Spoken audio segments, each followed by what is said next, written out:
Hola, bienvenidos nuevamente a una nueva edición de este programa que se llama La Brújula, que se emite todos los miércoles por TLB1, un programa de reflexión y opinión donde tratamos de debatir aquellos temas que consideramos que lamentablemente no se tratan como quisiéramos en los medios abiertos, en los medios oficiales o por lo menos en los grandes medios de comunicación, que de manera cobarde y canalla ocultan y callan.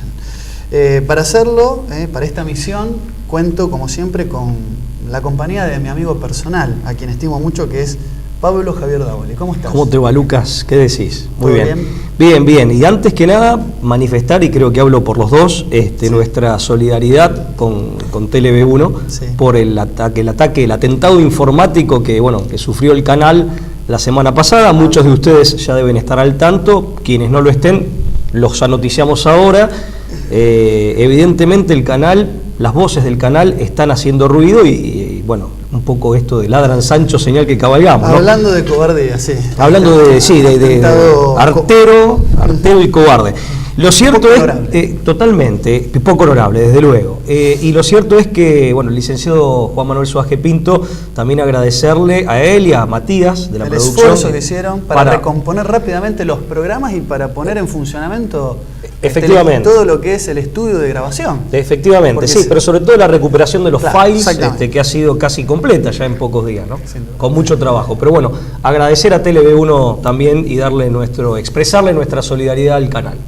Nos encomendamos a la Virgen de Schoenstatt, la madre 3 veces admirable de Schoenstatt, madre, reina y educadora de Schoenstatt, ¿no? Esta advocación de una imagen cuyo origen es italiano, ¿verdad, Pablo? Pero que fue adoptado por la comunidad de Schoenstatt, ¿no? En Alemania, en el sur de Alemania, si no mal recuerdo, así es. Pero sí, la imagen es italiana y tiene la calidez maternal propia de peregrinación mundial, de la religiosidad italiana, digamos. Hoy tenemos un tema realmente urticante, difícil de tratar, sobre todo por la complejidad, por lo delicado del tema, porque se pueden herir muchas susceptibilidades y sobre todo porque sentimos que es difícil colmar las expectativas del que nos está viendo, porque siempre es un tema de que todo lo que digamos va a ser insuficiente. Porque genera una gran avidez. Sí, claro, todo lo que vamos a decir va a quedar como incompleto para las expectativas que usted que está del otro lado puede llegar a generar con el título. Pero sí, efectivamente vamos a hablar sobre masonería, sobre el misterio de la masonería. ¿Qué es esta institución? ¿Cuáles son sus fines? Nos vamos a valer de fuentes, de distintas fuentes bibliográficas, y lo vamos a hacer como para que usted tenga un cuadro más o menos acabado de qué es y en qué consiste. Sí, ¿no? en el que estén los grandes trazos o a grandes rasgos lo fundamental. Así es. Sí, es un tema, también vale aclararlo, sobre el cual se ha escrito mucho y en muchas ocasiones falsamente o con escritos o libelos de mala calidad periodística y académica, ni hablar. Entonces es muy difícil encontrar un material que sea un material de pronto que merezca crédito y que realmente sirva para conocer esta institución. Así que sí, vamos a intentar brindarle esto al público. Hoy en La Brújula, el misterio de la masonería.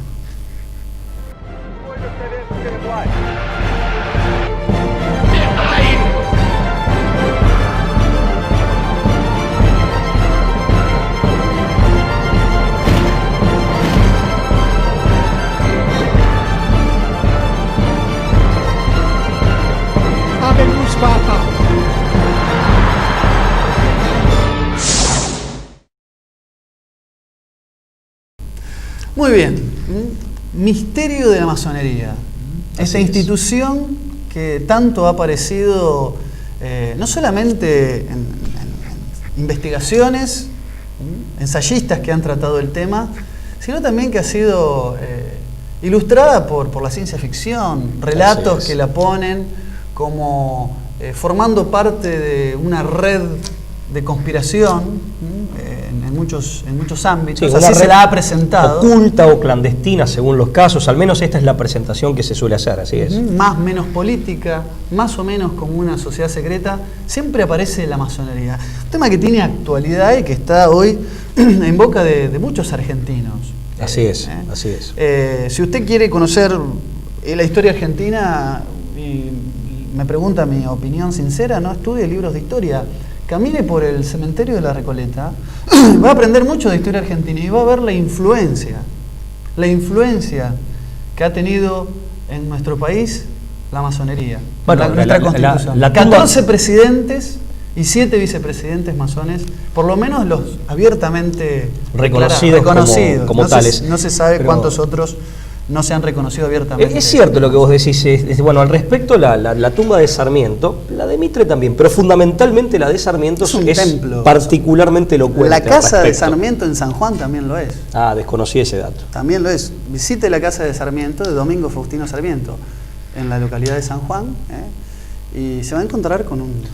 Bueno, y otra... El patio es un templo masónico. Otra, digamos, otra fuente que se puede tomar como para tener una primera aproximación a la presencia, digamos, o al descubrimiento o al conocimiento de la presencia de la masonería en la República Argentina es con las notas, fúnebres, ¿no? Sí. Si uno se toma el trabajo de evaluar en los principales periódicos del país, ir a una hemeroteca, un archivo de periódicos, y hacer el análisis de las notas fúnebres relativas a los personajes más relevantes de la vida social y política argentina. Ahí normalmente suele aparecer, cuando muere algún hermano masón, es decir, algún miembro, como se dice en la jerga, ¿no? Algún miembro de esta sociedad o de esta organización, suele aparecer ahí sí algún tipo de aviso fúnebre. Sí, de aviso fúnebre. Así que esa es otra forma de aproximarse un poco por el costado, si se quiere, o tangencialmente a esta temática, al menos en el ámbito de la República Argentina. Como primer punto de partida, me gustaría citar un libro que a mi entender es uno de los que mejor ha ilustrado la estructura, cuál es el armado a nivel internacional de esta organización, institución o sociedad secreta, para algunos lo es, conocida como la masonería. Estoy hablando de un libro que se llama justamente El misterio de la masonería, del cardenal arzobispo, del que fue en su momento cardenal arzobispo de Santiago de Chile, don José María Caro Rodríguez. Así es, muy conocido. Que escribió este libro a fuerza de revelar determinadas verdades que él estaba cansado de que aparezcan a medio decir o ocultas para el público en general. Entonces se tomó el trabajo de recopilar sobre todo el testimonio de muchos masones arrepentidos y tratar de explicar cuáles son los verdaderos objetivos de esta institución. Por empezar, lo que dice, más allá además quiero citarlo como un estudioso del tema, un verdadero estudioso autorizado del tema, no solamente como un clérigo, una persona que... Sí, de la Iglesia Católica. De la Iglesia Católica, sino también porque he hecho una investigación, a mi entender, bastante objetiva desde el punto de vista documental. No, se lo suele citar, a su obra se la suele citar como referencia seria en el tema. Como referencia, correcto, digamos, muy seria en el tema. Sí, no, imagínense que un arzobispo tampoco puede tirarse a decir cosas si no las ha medianamente constatado. Tiene que haber constatado, bien digo, con determinadas fuentes, ¿no? Por lo menos válidas, fidedignas. Sí, o que merezcan algún tipo de crédito. Así es, correcto. Algún testimonio de alguien que merezca crédito, o fuentes documentales. La masonería es una institución que internacionalmente está constituida por grandes logias, o también llamados grandes orientes. También se las llama federaciones. Cada una tiene un comité ejecutivo y un gran maestre, una persona a la cabeza. Este gran maestre es elegido a su vez por una asamblea masónica compuesta por representantes nombrados anualmente por las logias que conforman esa federación. Esa es la estructura orgánica general.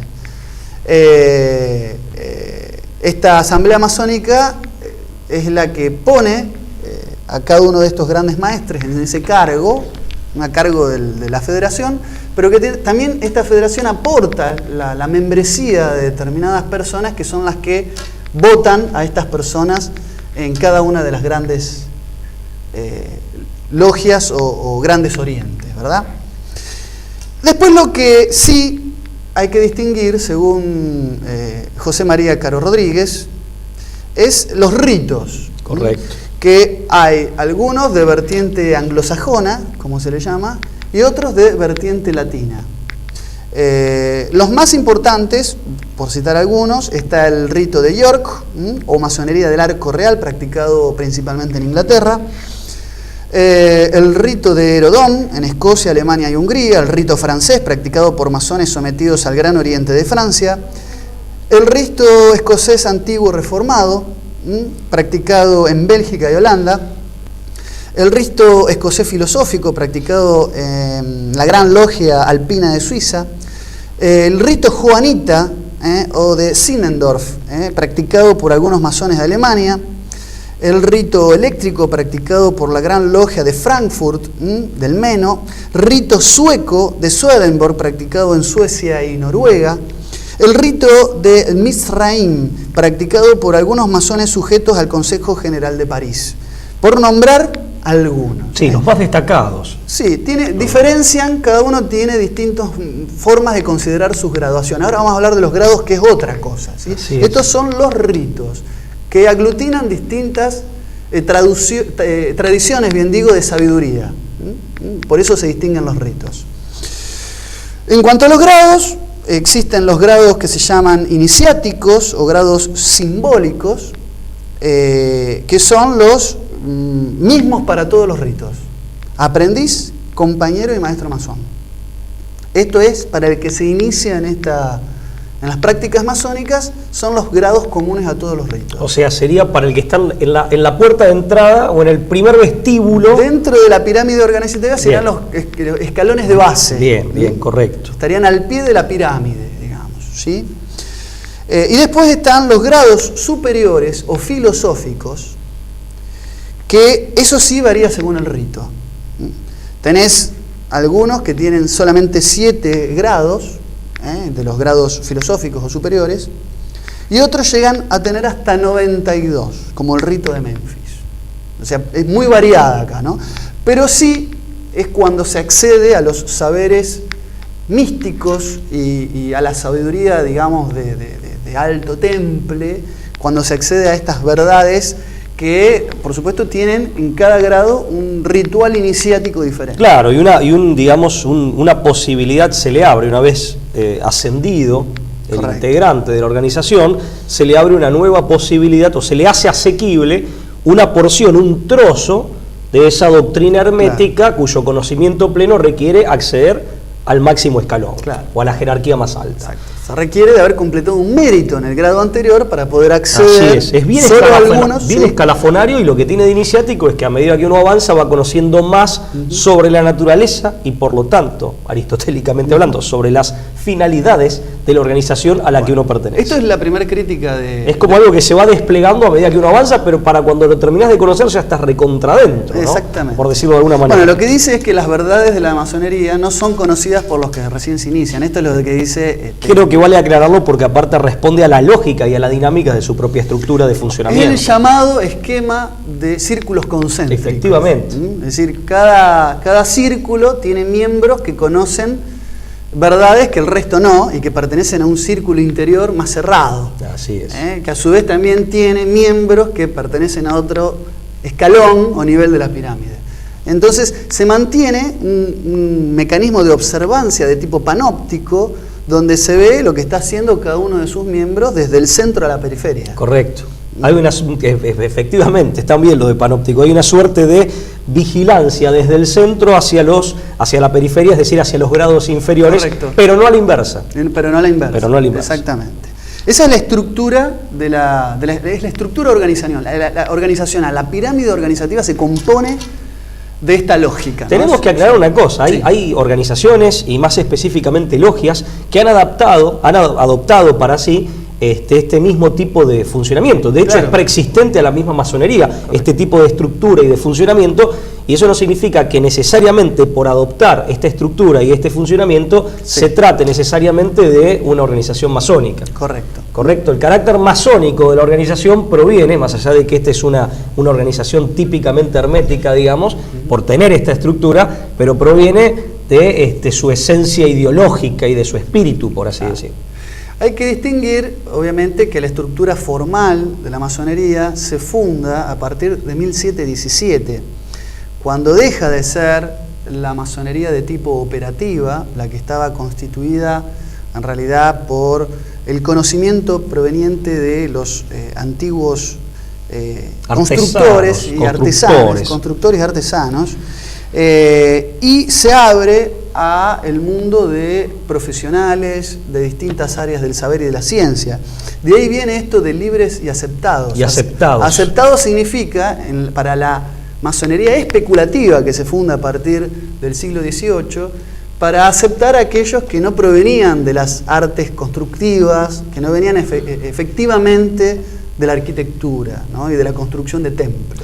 Sí, esa es una, digamos... Por lo menos es una de las tesis que hay respecto del origen de la masonería, y lo que tiene de cierto seguro es el antes y el después. Claro. O sea, de esta tesis lo que podemos rescatar como no meramente probable, sino como algo cierto, es el antes y el después, el hito o el mojón de 1717, claro, que divide entre la masonería, digamos, corporativa, digamos, que remite a los gremios medievales, algunos la extienden mucho más allá, pero siempre hablando de gremios de la construcción, sí, que dominaban el arte, la ciencia y la técnica de la construcción, de la masonería especulativa, en la que predominan, hasta finalmente ser exclusivamente los únicos miembros, los aceptados, vale decir, aquellos que no eran constructores, pero que habían sido previamente incorporados como si lo fueran. Claro. Por eso esto de libres y aceptados masones, y nace la masonería simbólica o especulativa, que en rigor de verdad alude metafóricamente a la construcción, porque de lo que se trata aquí, y el símbolo del compás y la escuadra responde a esto, igualdad y equidad significa a lo idilicio o a lo arquitectónico, sino a la construcción de un nuevo orden mundial. Sí. Es decir, a la construcción de un nuevo orden político-social. Exactamente. Por eso es la masonería filosófica, simbólica o especulativa. Bueno, ellos van a hablar de la construcción de un nuevo hombre. De un nuevo hombre nuevo. Sí, es ambicioso el proyecto, efectivamente. Sí. Es ambicioso el proyecto. Se trata de la construcción o del nacimiento de un nuevo hombre. Acá aparece para este autor, que antes cité, un doble objetivo, táctico y estratégico, que es el armado de lo que se llaman los amigos decorativos.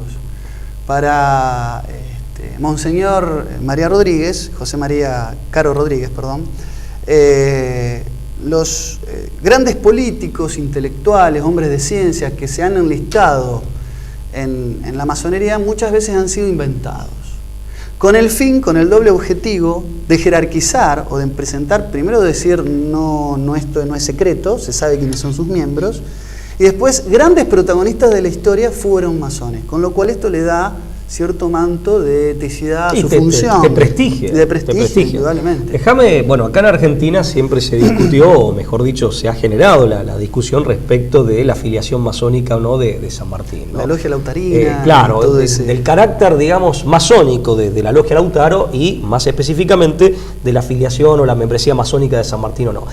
Hay un libro, no recuerdo la editorial, es un libro que salió en los 90, San Martín, Catolicismo y Masonería, que está dedicado, el autor lo ha escrito con la idea de desmitificar, claro, esa supuesta pertenencia del general San Martín a la masonería.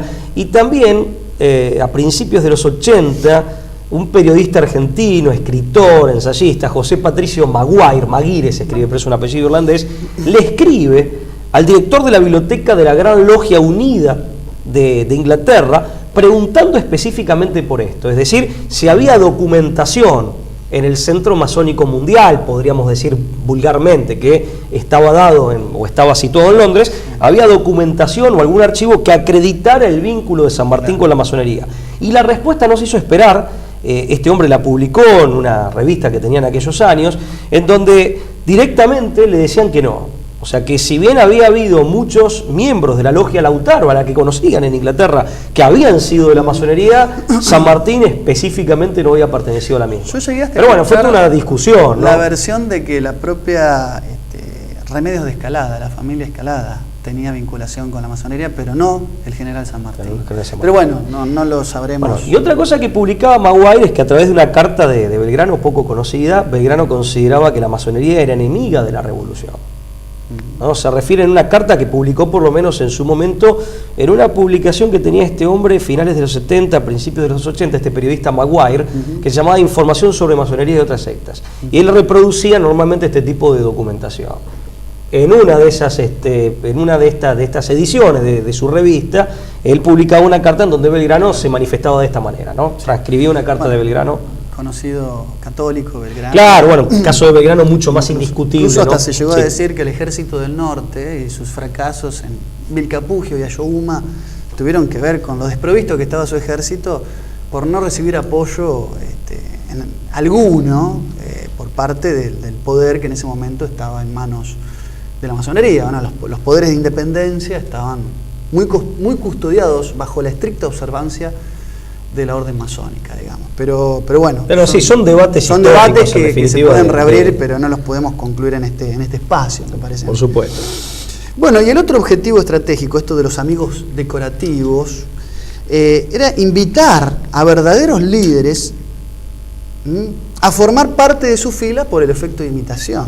Es decir, si estuvo tal rey, tal príncipe, tal miembro de la nobleza, yo debería enlistarme en esta prestigiosa institución. Bueno, hay un efecto contagio, ¿no? Hay un efecto moda, un efecto contagio que es muy natural y muy humano, ¿no? Y sí, a través de ello poder tener poder. O sea, no se especula con que el poder de la masonería es realmente muy grande a nivel mundial. Sí, algunos autores lo plantean como mínimo.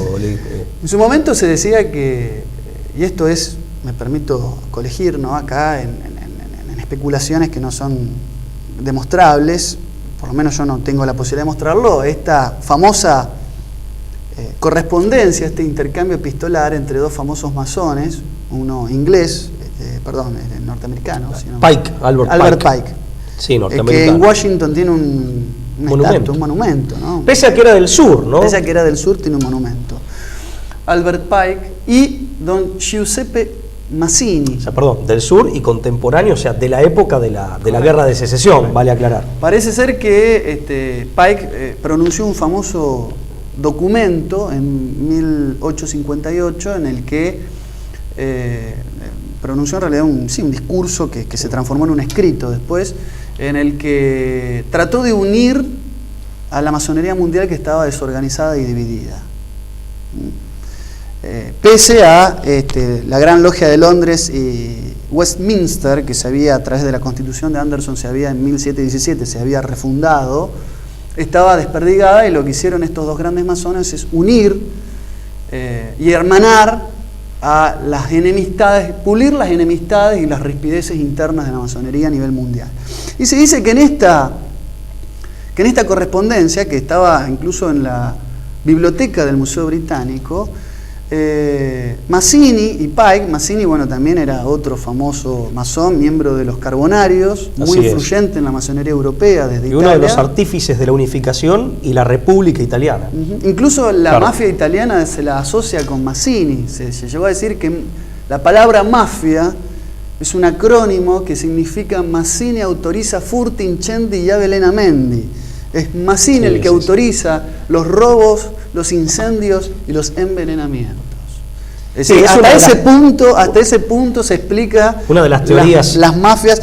Pero sí es verdad que la mafia tiene rituales iniciáticos, no se sabe quiénes son sus miembros, opera detrás de la bambalina y hace cumplir sus cometidos de una manera que en algún punto se asocia o se la puede asociar como si fuera una sociedad secreta. Sí, como sociedad secreta. Tiene elementos de sociedad secreta. Bueno, se decía que en este intercambio epistolar, que en algún momento fue público, trataban de organizar, armar, este intercambio es de la década de 1870, 3 grandes guerras mundiales. De las cuales 2 ya se han cumplido. O sea, si uno lo lee ahora en retrospectiva, puede observar que 2 de las guerras mundiales predichas supuestamente en esa supuesta carta ya se han cumplido. Y que en todo caso estamos, de una manera mucho más ingenierizada, ante una eminente tercera guerra mundial, ya en el choque de civilizaciones de Samuel Huntington, y no ya en la guerra moderna como se la consideraba tradicional. Bueno, modernamente. Sí, o no guerra de bloques ideológicos o guerra de estados nacionales. Sino de civilizaciones. Sino de grandes bloques, efectivamente, civilizacionales. Sí, es cierto. Bueno, no podemos constatar la autenticidad de esa carta. En caso de ser auténtica, es escabrosa y conmocionantemente profética, si se quiere, en el sentido de que dejando de lado lo sobrenatural porque no voy a tener ese plano, pero sí de que predice hechos que efectivamente, si la carta es auténtica, se cumplieron con muchas décadas en el medio, o sea, con posterioridad, ¿no? Sí, está bien la aclaración, sociedad secreta no significa, o sea, la metodología del secretismo y la estructura secreta y eventualmente clandestina si llega a ser ilegal, no necesariamente es equivalente de masonería. Esto es importante destacarlo nuevamente para evitar los numerosos errores que se pueden cometer a partir de esta imprecisión o de esta vaguedad. O sea, una cosa no necesariamente implica o es sinónimo de la otra. Eso aclarado. Sí, en cuanto al origen de la masonería, me gustaría, ya que hicimos una mención del posible origen, más allá del hito fundacional de 1717, que es cuando surge con toda su fuerza la masonería especulativa, que ya explicamos qué es. En cuanto a los orígenes o sus antecedentes tenemos, ya dijimos, una de las tesis más verosímiles es la que remite a las organizaciones gremiales de constructores, fundamentalmente de catedrales y palacios, que dominaban los secretos, eran un colegio profesional en última instancia. Fenómeno muy interesante propio de la Edad Media que después fue combatido en la modernidad. Sí, no solo que van anacrónico, fue combatido, ¿no? La ley Le Chapelier, Edicto Turgot, en los años de la Revolución Francesa, un poquito antes y en los años de la Revolución Francesa. Una colegiatura. Eso por un lado. Revolución, perdón, que llamativamente... Sí, tiene muchísimo que ver con la masonería, eso desde luego. Eso sí es un secreto, digamos, a voces, ya no es secreto, digamos. Sí. La otra tesis es aquella que hace remontar los antecedentes de esta organización a los caballeros templarios. Sí. Cuando los caballeros templarios, la famosa orden del Temple, degenera, es expulsada y eliminada por la Iglesia Católica, reconstituirían su organización bajo el nombre de Heredom, que vos lo citaste, en Escocia. Finalmente se camuflarían a través de los Rosacruces para finalmente organizarse en 1717 como masonería simbólica. Bueno, pero el origen serían los caballeros templarios una vez que han sido expulsados de la Iglesia Católica y la orden desarmada por la degeneración espiritual, ideológica en la que habían caído, ¿no? El famoso discurso del caballero, perdóname que te haga el famoso discurso del caballero Ramsay, también un noble masón, se autoadjudicaba esta procedencia de las órdenes de caballería. Por eso también muchos nombres y muchos códigos simbólicos remiten a esta organización caballeresca, ¿no? Tal cual. Y ellos trataban de asociarse con los caballeros del Temple. Con los caballeros del Temple, así es. Permitime que lea una cita. Barruel, apostrofando a los masones, decía: todas vuestras logias proceden de los templarios. Tras la extinción de vuestra orden, cierto número de caballeros culpables se reunieron para la continuación de sus afrentosos misterios. Al código de su impiedad unieron el voto de vengarse de los reyes y pontífices que han destruido la orden y de la religión que ha anatemizado sus dogmas, se refiere al catolicismo. Se han hecho con adeptos que transmiten de generación en generación el mismo odio al Dios de los cristianos y a sus sacerdotes. Claro, porque en rigor de verdad, los caballeros del Temple, en un momento dado, quedan impregnados de gnosticismo y terminan cayendo en el luciferismo. Terminan cayendo en la cábala y finalmente en el luciferismo, a través del culto a Bafomet, o Bafomet, así es. Entonces ahí es cuando... Y aparte, bueno, fíjense un poco, acá vuelve a aparecer el oro como elemento emblemático, porque fueron no sé si fueron los primeros, pero se los cuenta entre los primeros banqueros. Claro, la organización de los templarios, tengo entendido que violó la prohibición estrictísima del catolicismo de la usura, que siempre fue muy estricta. Bueno, la violó completamente y bueno, de alguna manera también impregnarse de gnosis, y de una gnosis que degeneró la espiritualidad y degeneró las creencias al principio cristianas de los caballeros templarios, pudo haber tenido que ver también con esto de, un poco como lo cuenta Tolkien con el anillo de oro, ¿no? O Wagner con el oro del Rin, que en manos espurias de pronto es un elemento de corrupción. Tal cual. Pablo, te invito a hacer una pequeña pausa, por una cuestión de administración de tiempos, y después seguimos con esto de los orígenes de la masonería. Pausa.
Muy bien, seguimos con la brújula entonces, tratando este tema escalofriante, ¿no? Porque estoy exagerando, ¿no? Pero al mismo tiempo no, porque es un tema que reviste cierto interés público, pero del cual reviste interés por lo poco que se sabe, digamos. Hay una suerte de... Lo mucho que se habla y lo poco que se sabe. Lo mucho que sí, paradójicamente. Paradójicamente, lo mucho que se ha hecho fama una institución de la cual se dicen muchísimas cosas, donde están las opiniones más distantes unas de otras, más contradictorias, incluso contrastantes, pero de lo cual se sabe muy poco. Me estabas contando algo acerca de los orígenes de la masonería. No, habíamos dicho que hay fuentes de emanación de esta organización. Teorías sobre el origen de la masonería hay muchísimas, incluso muchas de ellas difundidas elaboradas y difundidas, promovidas por los mismos masones, por los mismos miembros de la organización, más allá de que entre sí en muchos casos resultan contradictorias. Pero hay tres que creo son las que merecen mayor crédito, las que presentan o lucen más verosimilitud. Una es la que hace referencia a los gremios de constructores de catedrales, palacios, etcétera, las corporaciones gremiales de obreros y artesanos de la construcción del medioevo, hasta la conversión de esta masonería real o concreta en una masonería simbólica por el predominio de los masones aceptados, vale decir, masones honorarios al principio, porque realmente no eran obreros, quienes se plantean que la organización ya no tiene que construir edificios, sino construir un nuevo orden político y eventualmente un nuevo hombre, una misión cultural y política. La otra tesis es la que remonta los orígenes de la masonería a los caballeros templarios, orden católica en sus orígenes, auténticamente cristiana, la orden del Temple, que fue desbaratada, apostrofada y desbaratada y perseguida por la Iglesia Católica y por los príncipes y reyes cristianos de la Europa de la época por su, digamos, degeneración espiritual y... El Papa Clemente V. Efectivamente, e ideológica, es más, aparentemente terminaron en la adoración luciferina, corrompiéndose con la usura, corrompiéndose dogmáticamente y espiritualmente con la gnosis, hasta terminar en rituales luciferinos, ¿no? Después está, bueno, la otra, digamos, la otra tesis, también, digamos, de las que más merecen ser destacadas y que más crédito merecen, es la que remonta la masonería al talmudismo cabalístico posterior a la destrucción del Templo de Jerusalén en el año 70 y la diáspora que se generó después de la destrucción del Templo de Jerusalén en el año 70 después de Cristo. Entonces, en los círculos cabalísticos y talmúdicos que se generaron, no en todos, por supuesto, en algunos, que se generaron, eran círculos esotéricos dentro del ambiente judío de la diáspora, que se generaron con posterioridad a la destrucción del Templo de Jerusalén, a la segunda destrucción del Templo de Jerusalén. Perdona que diga esto, está en el Apocalipsis esto de que el fin del mundo viene con la tercera reconstrucción del Templo del Rey de Salomón. Sí es. Y está toda esta cuestión de la mezquita de Al-Aqsa, porque está montada sobre las ruinas de la... Claro, lo que ha sobrevivido es el Muro de los Lamentos, donde era el Papa Francisco, de hecho, al igual que los últimos dos papas, Juan Pablo II y Benedicto XVI, oró, es donde normalmente los fieles del judaísmo dejan los rollitos de papel, correcto, y rezan colocando la cabeza contra el muro. No el muro de Cisjordania, eso no tiene nada que ver, que también lo hizo el Papa Francisco. No, hablamos del Muro de los Lamentos, famoso, que es justamente... Es lo que ha quedado de las ruinas del Templo de Salomón. Y es verdad que contigua al muro, sobre la explanada que sigue ese muro, que es lo único que sobrevivió a esa segunda destrucción del Templo de Salomón, está la mezquita a la que hace referencia. Sí, digamos, muchos intérpretes del Apocalipsis dicen que en realidad la reconstrucción del Templo de Salomón va a ser uno de los laureles o de los logros que va a exhibir el anticristo como para legitimarse frente al mundo y especialmente frente al pueblo judío, porque él se va a presentar como el Mesías que logró la reconstrucción. Claro. Que acá hay una clara referencia al Evangelio cuando Cristo habla de que él puede destruir el templo y reconstruirlo en 3 días, que hablaba de su resurrección. Claro, efectivamente. O sea, había hablado de una interpretación, digamos, estrictamente espiritual y simbólica, si se quiere. Simbólica. O el verdadero templo, en realidad, sí. El símbolo es el templo edilicio, digamos. Tenés razón. Buena tu aclaración. Ahora, Pero bueno, incluso hay planes y hay donaciones para la reconstrucción de este templo, pero tenés, más allá de lo teológico y de la creencia religiosa, tenés este grave problema que tiene su origen en la religión, pero que es un problema geopolítico y militar. ¿Qué haces con la mezquita que está arriba? Pero en Jerusalén hay incluso una maqueta, digamos, de cómo sería esa reconstrucción, ¿no? Pero bueno, volviendo al tema de la masonería, esta es otra tesis. Permitime que te cite un sacerdote católico, José Lehmann, que con su hermano fueron dos famosos sacerdotes católicos, los dos de origen judío, se convirtieron al catolicismo. Decían: el origen de la francmasonería debe atribuirse al judaísmo, no ciertamente al judaísmo en pleno, lógicamente, pero por lo menos a un judaísmo pervertido, dice uno de los hermanos Lehmann, el sacerdote católico de origen judío José Lehmann. Y hay muchos testimonios de voces autorizadas, y muchos testimonios de voces autorizadas que van en el mismo sentido. El rabino, por ejemplo, el rabino Isaac Weiss, en el año 1855 decía, justamente denotaba esta filiación, digamos, de la masonería, y dice: la historia de la masonería, los grados, los cargos, las señales, las explicaciones son de carácter judío, dice, desde el principio hasta el fin, en el sentido de que están tomados de las tradiciones judías, ¿no es cierto? Están extraídos de las tradiciones judías, y más específicamente de aquellas que son talmúdicas, con posterioridad a Cristo, en la diáspora, y que se les ha dado, o a las que se les ha dado, una significación cabalística que como tal es hermética y esotérica. En el mismo sentido se expresó el historiador judío Bernard Lazare, famoso por haber escrito un libro muy bueno sobre el antisemitismo, ¿no? Bernard Lazare es un autor que realmente, si no me equivoco, judío francés del principio del siglo XX, que realmente conocía del tema y merece ser leído. Y aparte, bueno, él también perteneciente al pueblo judío, lógicamente conocía tenía muchos datos respecto de la simbología y las tradiciones religiosas, incluso las esotéricas, claro, propias del pueblo judío en su milenaria historia.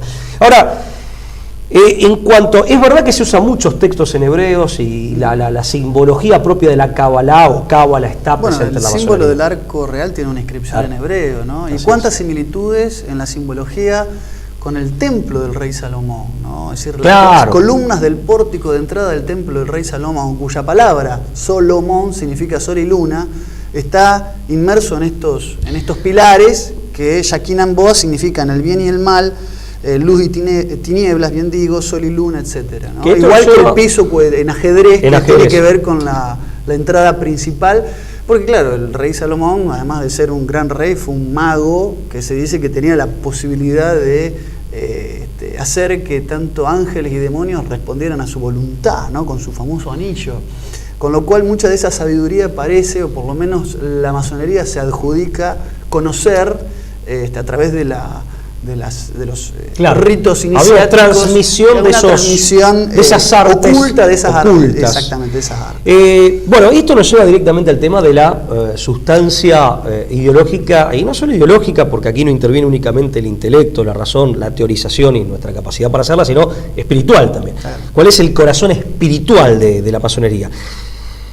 Lo primero que nos encontramos es un idealismo altruista, que en cierta manera, podríamos decirlo así, viene como a competir en la modernidad con el católico, digamos, convirtiendo la caridad en fraternidad, por ejemplo, o sea, como una contracara de las virtudes morales. Sí, se autopostula, digamos, filantrópica, ¿no? Efectivamente, una suerte de contracara o de alternativa ética, que a primera vista luce muy interesante, y digna de encomio en muchos aspectos, pero laica, ¿no?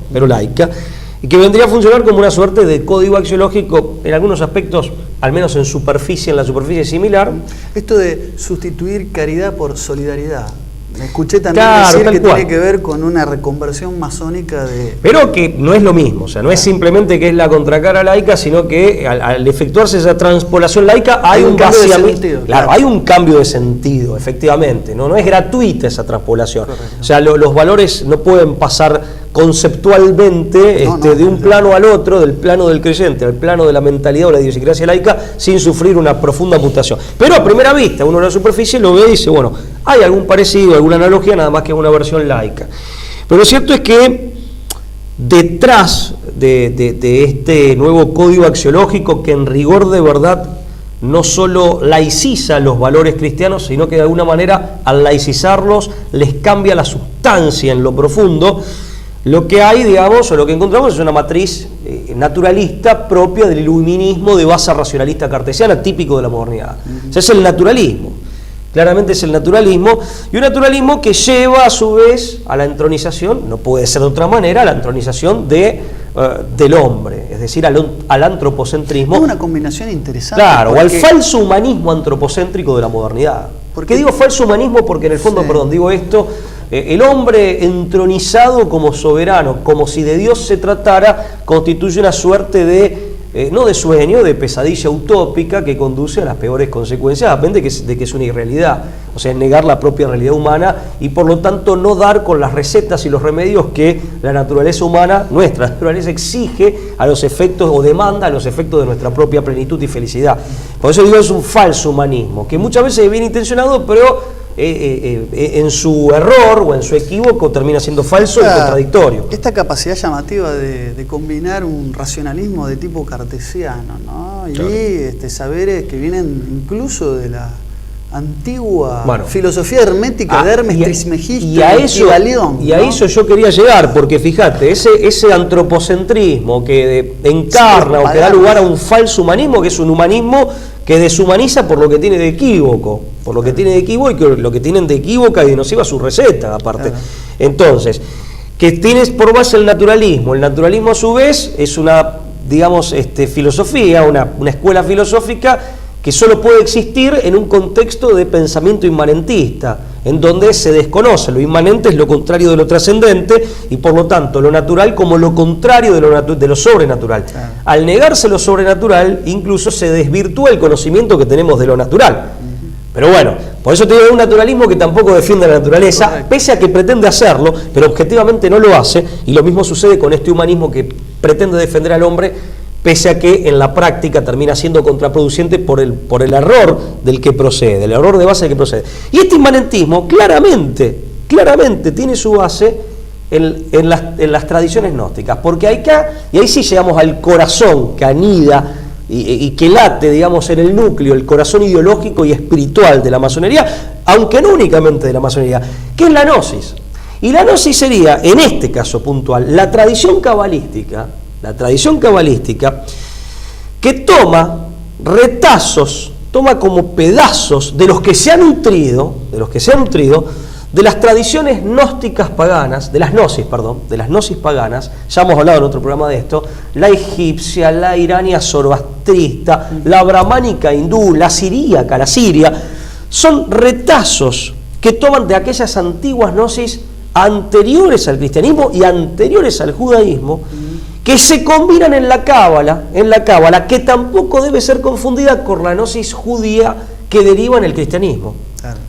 Por eso el padre Mainville hablaba muy bien de la gnosis, la auténtica, la judeo-cristiana, las gnosis, la judeo-cristiana, las gnosis de los pueblos paganos, que tienen la verdad y el error mezclado, muchas de ellas, la hindú, la irania, anteriores al cristianismo y anteriores al judaísmo, y la cábala o cábala como una gnosis que no es judeo-cristiana, por lo tanto no debe ser confundida con la auténtica gnosis judía que deriva en el cristianismo, que confluye o que va al cristianismo, en donde desemboca, sino que toma pedazos, porciones de las gnosis, de estos conocimientos del más allá, digámoslo así, y estos intentos de religarse con el más allá, iranios, normalmente de pueblos indoeuropeos o indoarios, pero también son pedazos que están como amalgamados en la Kabbalah, se mezclan con elementos judíos también, y cuando se toma en contacto con el cristianismo aparece la gnosis como herejía, las distintas corrientes gnósticas. Por ejemplo, en el medioevo, albigenses y cátaros.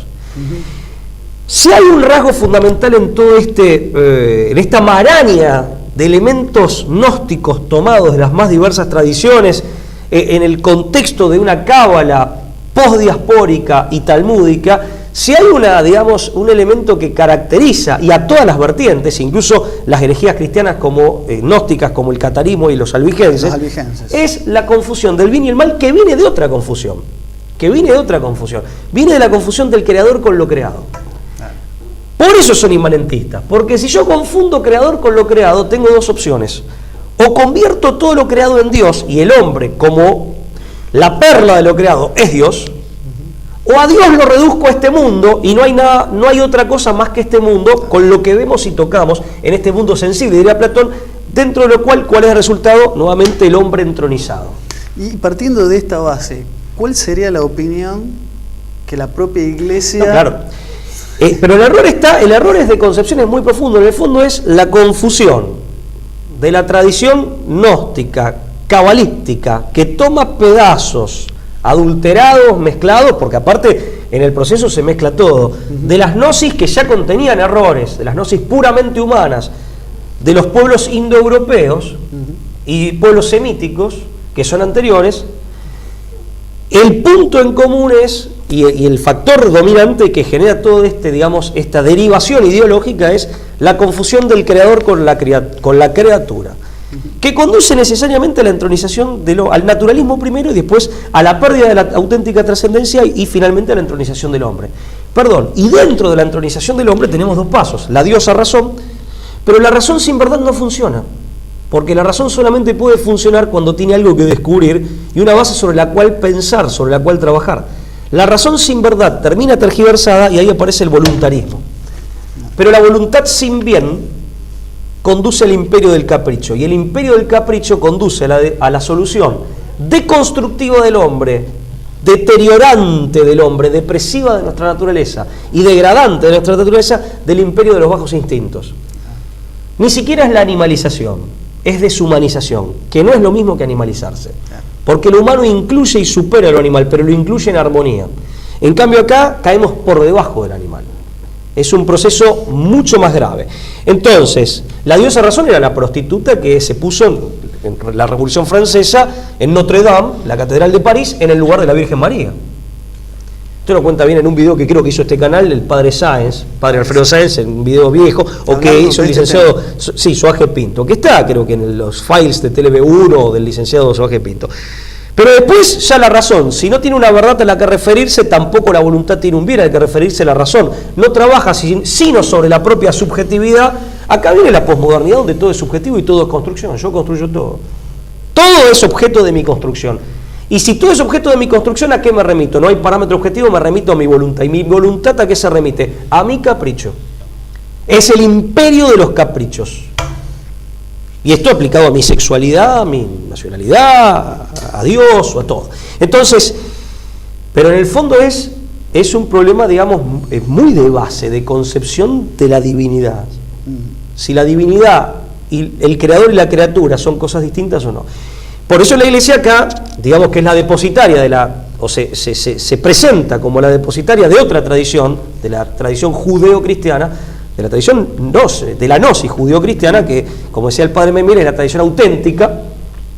Siempre se expresó en contra de la masonería. Es más, la ha denunciado como una organización anticristiana. Esto no es ningún secreto.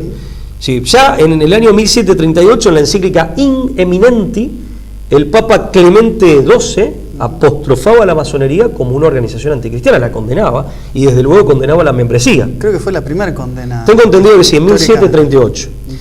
Pero hay varios antecedentes. Podemos citar a León XIII, el Papa León XIII, finales del siglo XIX, en la famosa encíclica Humanum Genus, que aparte con frases muy duras, ¿no? Acá no se andaban con disimulo estos pontífices. Decían: lo primero que procuraréis hacer será arrancar a los masones sus máscaras, para que sean conocidos tales cuales son. Fíjate que incluso es un lenguaje durísimo, y un mandato que tiene cierta, digamos, combatividad, ¿no?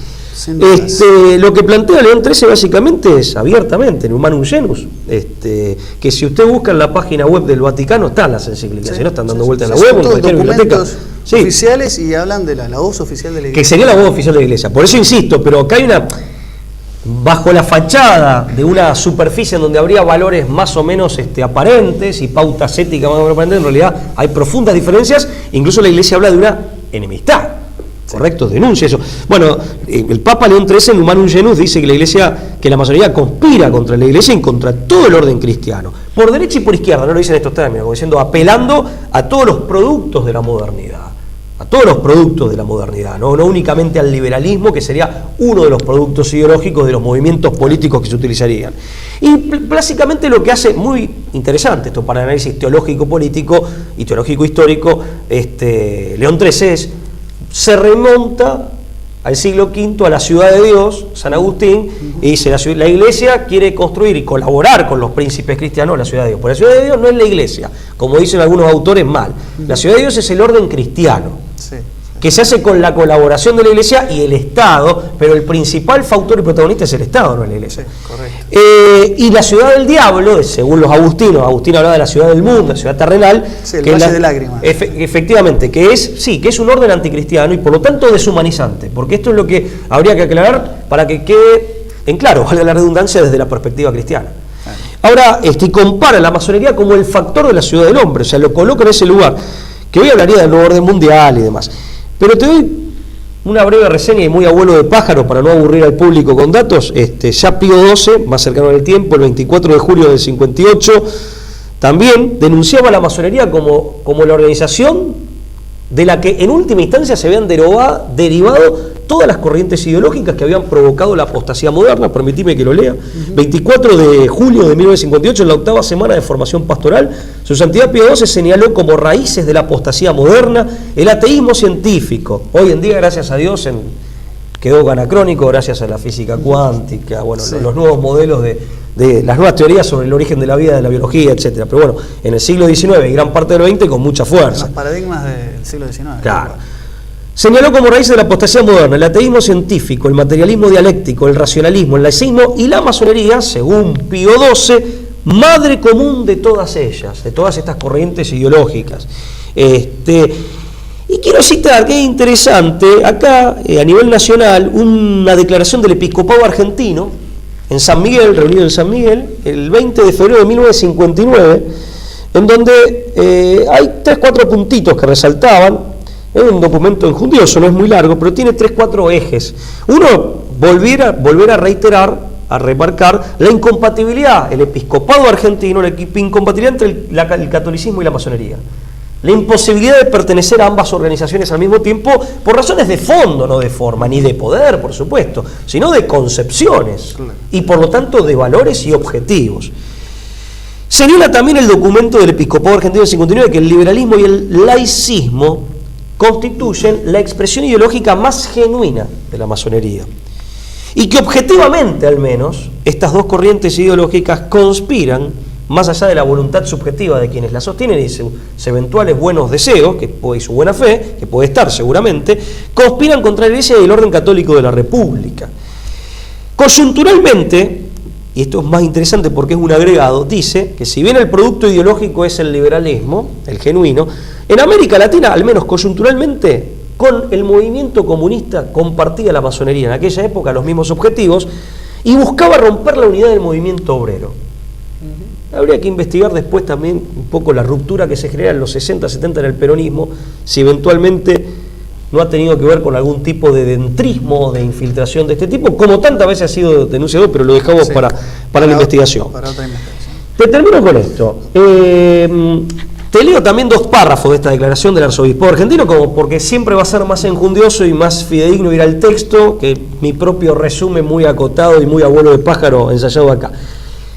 Decían los obispos argentinos en aquel momento: los masones cumplen su fin con medios secretamente subversivos. Fíjate, aparte el tenor terminológico, ¿no? Muy duro. Los comunistas con medios abiertamente subversivos. La masonería decidió incrementar la acción conducente al quebrantamiento de la unidad de los movimientos obreros. La masonería y el comunismo persiguen momentáneamente el mismo objetivo en América Latina. Todo argentino debe saber que catolicismo y masonería son términos que se contradicen y excluyen absolutamente. También deben saber que el liberalismo o el laicismo, en todas sus formas, aclaraban los obispos, constituyen la expresión ideológica propia de la masonería. Poco importa que unos liberales no sean masones, hay instrumentos lúcidos e instrumentos ciegos. Lo importante es que unos y otros colaboran objetivamente en la destrucción de la Iglesia de Cristo y del orden católico de la República. Un tenor terminológico realmente duro y de una contundencia que hoy en día llamaría... Sí, llama mucha atención y conmociona. Pese a todo, también el otro día leí, porque estos temas se sigue hablando, no quiero abundar más. Bueno, el canon de la Iglesia Católica, el código canónico, también hay que decir que apostrofaba y condenaba la membresía la membresía a la masonería, ¿no? Los que dan su nombre a la secta masónica o a otras asociaciones del mismo género incurren en excomunión. Canon 2335, 2335. Es verdad que con la modificación del Código Canónico de 1983, esta condena quedó implícita. Se puede interpretar que esta condena de la membresía de un católico a la masonería, que pone la pena de excomunión, nada menos, quedó implícita. No hay una mención expresa de la masonería, pero sí de la pertenencia a organizaciones que de pronto tengan este sustento espiritual e ideológico, ¿no? O que conspiren contra la Iglesia de Cristo. Bueno, estamos terminando el programa porque nos quedamos sin tiempo. Desde luego que ya peca por incompletitud muchas de las cosas por que supuesto. tenemos. Le pido disculpas al público. Simplemente, simplemente dos cuestiones que hacíamos a título informativo. Un artículo del viernes 9 de mayo del Nuevo Diario Web dice: preocupa la reaparición de las logias masónicas, ¿sí?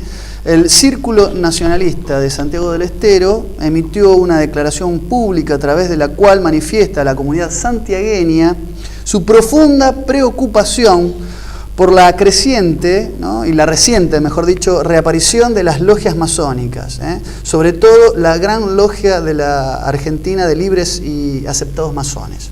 Esto lo firmó el ingeniero Carlos Cerda, el doctor Edgardo Moreno y Enrique Marañón del Círculo Nacionalista de Santiago del Estero. Y citaron justamente a la encíclica Humanum Genus, donde dice, en la parte que dice: la masonería es un enemigo astuto, calculador y contrario a los principios de la doctrina cristiana. O sea, también con mucha contundencia. Y simplemente recomendar un artículo muy reciente del viernes 30 de mayo del año 2014 del diario Ámbito Financiero, donde la masonería, si la cámara lo toma, se declara una sociedad discreta, no secreta.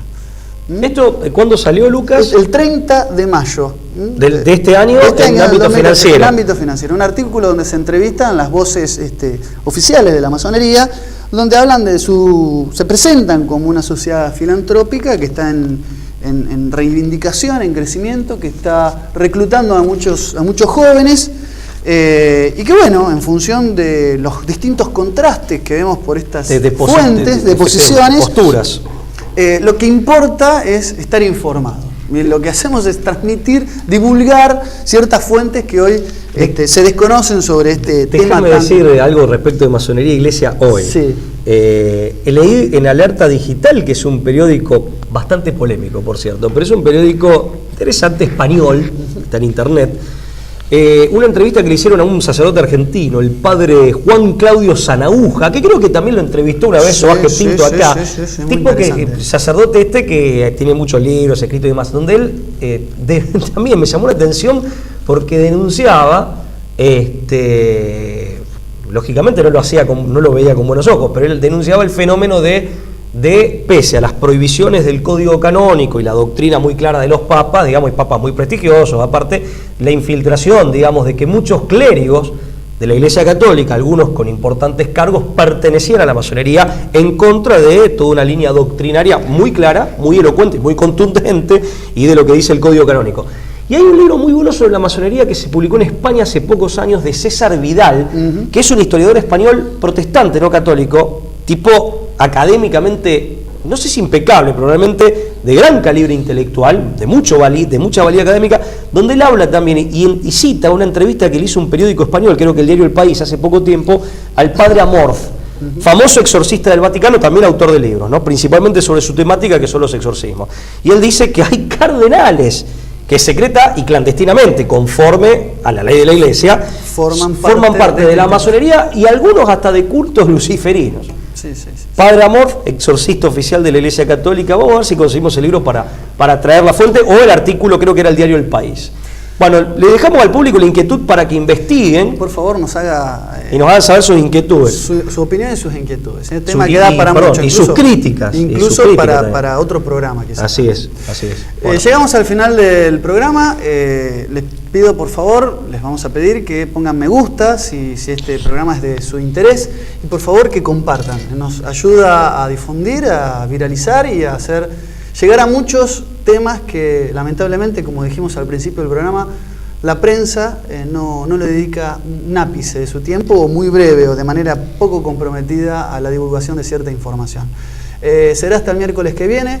y bueno, estamos para responder a muchísimas inquietudes en la medida de nuestras posibilidades. Sí, muchas gracias. Modestas posibilidades. En nuestras posibilidades. Muchas gracias. Hasta el miércoles. Hasta luego.